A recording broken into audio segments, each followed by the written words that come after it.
আসসালামু আলাইকুম। আমি আজকে আলুর একটা নতুন রেসিপি নিয়ে আসলাম। তো এর জন্য আমি এখানে এই যে আমার পুরো বাসা খুঁজে সব থেকে মোটা তাজা দেখে 3টে আলু নিয়ে নিলাম। আলুর খোসাগুলো ছাড়িয়ে নিলাম। তারপরে যেখানে একটু একটু মোটা মোটা করে আলুগুলোকে কেটে নিলাম। যাদের হৃদয়ে আছে আল্লাহর ভয়, এরপর হচ্ছে তারা দুর্বল হয়ে যায় না। আল্লাহর প্রেম ছাড়া এই দুনিয়া কারো কাছে কোনো কিছু চায় না। রাতের আঁধারে যারা সেজদাতে রয়, দু চোখে দুশ্রুতে নদী যেন বয়। চলনার ছানি যতই আসুক, পেছনে ফিরে সে তাকায় না। যাদের হৃদয়ে আছে আল্লাহর ভয়, তারা দুর্বল হয়ে যায় না।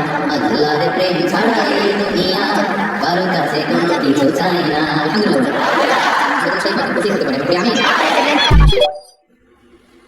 এখন সব কিছুকে খুব ভালোভাবে একদম ইচ্ছা মতো ডলে ডলে মেখে নিচ্ছি। মাখানো শেষ।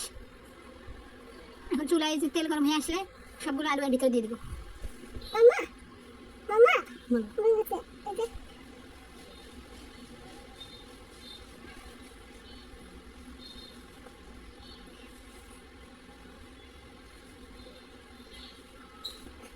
এখন এখানে আপাতত আর কোনো কাজ নেই, শুধু চুলা রাস্তা মিডিয়াম রাখতে হবে আর একটু পর পর হচ্ছে এগুলোকে উল্টে পাল্টে দিতে হবে যেন মশলাটা নিচে থেকে পুড়ে লেগে না যায়।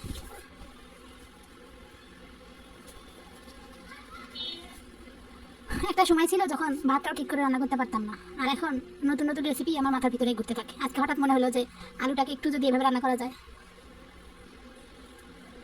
আমি কিন্তু কিছুক্ষণ পর পর এগুলোকে উল্টে পাল্টে দিচ্ছি যেন মশলাটা কোনোভাবে পুড়ে না যায়।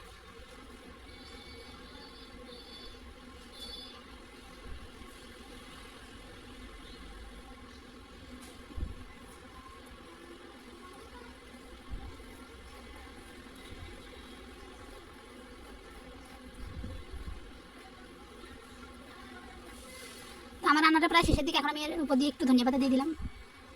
এখন আবার একটু উল্টে পাল্টে দিচ্ছি। চুলা থেকে নামিয়ে নিলাম। কি সুন্দর যে একটা ঘ্রাণ পাচ্ছিলাম এটা থেকে, মানে ঘ্রাণে পেট অর্ধেক ভরে গেছে।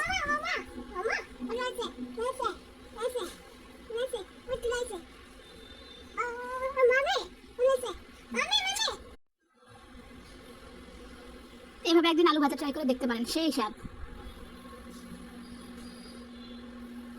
আল্লাহ হাফেজ।